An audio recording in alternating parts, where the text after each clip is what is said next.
नमः शिवाय। श्री शिवाय नमस्तुभ्यम। श्री आदिशक्ति पार्वती माताए नमः। श्री लक्ष्मी नारायणे नमः। श्री विघ्नेश्वराय नमः। श्री सरस्वती ब्रह्माय नमः। श्री सियारामे नमः। श्री रामदास हनुमाने नमः। श्री राधे श्यामे नमः। हे शिवजी, તમારી કૃપાથી હું આ શિવપુરાણ વાંચી રહી છું અને મારી મમ્મી ને બેન અને તમામ શ્રોતા શિવપુરાણ સાંભળી રહ્યા છે. અમે બધા શિવપુરાણનું જ્ઞાન પ્રાપ્ત કરી શકીએ એટલી શક્તિ પ્રદાન કરજો અને શિવપુરાણનું તેજ સહી શકીએ એટલી ક્ષમતા પ્રદાન કરજો. હે વિઘ્નેશ્વર ગણપતિ બાપા, તમે શિવપુરાણના વંચનમાં આવતા તમામ વિઘ્ન હરજો. हे कृष्ण मनोहारिणी राधा जी, हे श्याम सुंदर, हे सिया राम जी, हे रामदास हनुमान जी, તમે શિવપુરાણ સાંભળવા જરૂર પધારજો અને મારા હૃદયમાં સ્થાન ગ્રહણ કરજો. ઓમ નમઃ શિવાય. શ્રી શિવાય નમસ્તુભ્યમ. પ્રથમ સરિતા, અષ્ટમો અધ્યાય, पेज नंबर 90. नंदीकेश्वर बोले, फिर देवाधिदेव महादेव जी ने ब्रह्मा के घमंड को चूर करने के लिए अपने बाहों के मध्य भाग से एक अद्भुत महाभयानक भैरव पुरुष की सृष्टि की. उस पुरुष ने उस युद्ध स्थल में अपने स्वामी शिव जी को नमस्कार करा. हे प्रभु, मैं कौन सा कार्य कहूँ, शीघ्र ही आज्ञा प्रदान कीजिए. शिव जी बोले, यह ब्रह्मा जो इस जगत का साक्षात देवता है, उसकी इस लपलपाती हुई तलवार के तीक्ष्ण धार से पूजा करो. यह सुनते ही भैरव ने एक हाथ से ब्रह्मा का केश पकड़कर उनका असत्य भाषी 5वां शीर काटकर अपनी फड़कती हुई तलवार से उनकी और शीरों को काटना चाहा.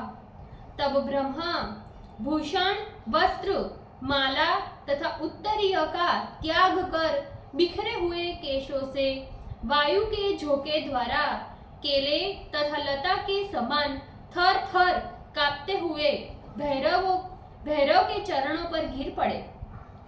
ब्रह्मा की इस दशा को देखते ही विष्णु ने हमारे स्वामी सदाशिव के चरणों में अश्रुपात करते हुए हाथ जोड़कर कहा, जैसे बालक पिता से कहते हैं.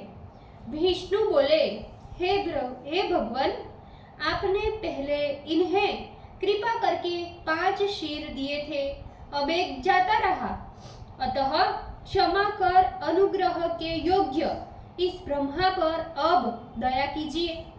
विष्णु के द्वारा इस प्रकार की प्रार्थना करने पर देवताओं तथा गणेश्वरों से सेवित भगवान सदाशिव ने भैरव को दंड देने से मना कर दिया.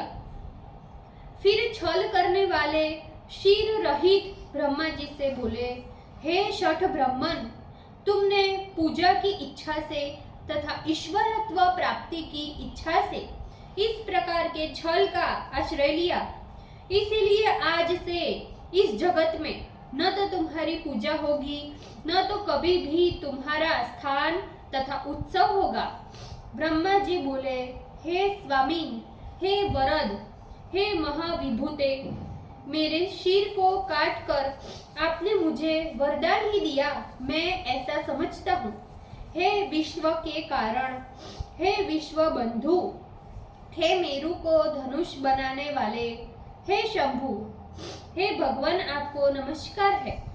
ईश्वर बोले, हे पुत्र, अजारकता के भय से इस विश्व का सर्वनाश हो जाएगा, इसीलिए अपराधियों को दंड दो तथा लोक की धूरी को धारण करो, और मैं तुम्हें अत्यंत दुर्लभ वर प्रदान करता हूँ, इसे स्वीकार करो.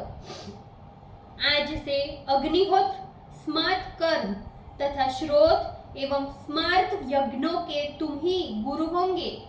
सांग एवं दक्षिणा सहित यज्ञ भी तुम्हारे बिना पूर्ण नहीं होगा, किंतु वह निष्कल ही रहेगा। ब्रह्मा से इतना कहने के पश्चात भगवान सदाशिव मिथ्याभाषी केतकी पुष्प से कहने लगे, हे दुष्ट असत्य भाषिन केतक, अब तू शीघ्र ही यहाँ से भाग जा। अब तुम्हारे पुष्प से मेरी पूजा कभी नहीं होगी। मेरा तुमसे प्रेम विच्छेद हो गया। शिवजी के द्वारा केतक से इस प्रकार कहते ही समस्त देवतागण उसे दूर भगाने लगे।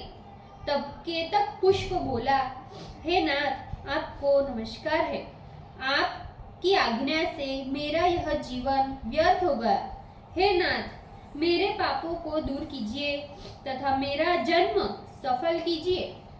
हे प्रभु, आपका स्मरण ज्ञान पूर्वक अथवा अज्ञान पूर्वक किए गए पापों को नष्ट करता है, अतः मुझे तो आपका दर्शन हुआ है, फिर मेरे मिथ्यात्व का पाप क्यों नहीं नष्ट होगा। जब सभी देवताओं की सभा के बीच केतक ने श्री भगवान सदाशिव की इस प्रकार स्तुति की, तब उन्होंने कहा, मैं ईश्वर हूँ, मेरा वाक्य कभी भी मिथ्या नहीं होता। हम तुम्हें स्वीकार नहीं करेंगे। मेरे भक्त तुम्हें धारण करेंगे, इसीलिए तुम्हारा जन्म सफल होगा। मंडप रचना के बहाने तू ऊपर रहेगा। इस प्रकार ब्रह्मा, विष्णु तथा केतक पर कृपा कर सब देवताओं से संस्तुत होकर भगवान सभा मध्य में सुशोभित हुए। ओम नमः शिवाय। श्री शिवाय नमस्तुभ्य। ભૂલચૂક માફ કરજો શિવજી, કૃપા રાખજો। આજના શિવ પુરાણના વંચનનું પુણ્ય મને પ્રદાન કરજો શિવજી। ઓમ નમઃ શિવાય। શ્રી શિવાય નમસ્તુભ્ય।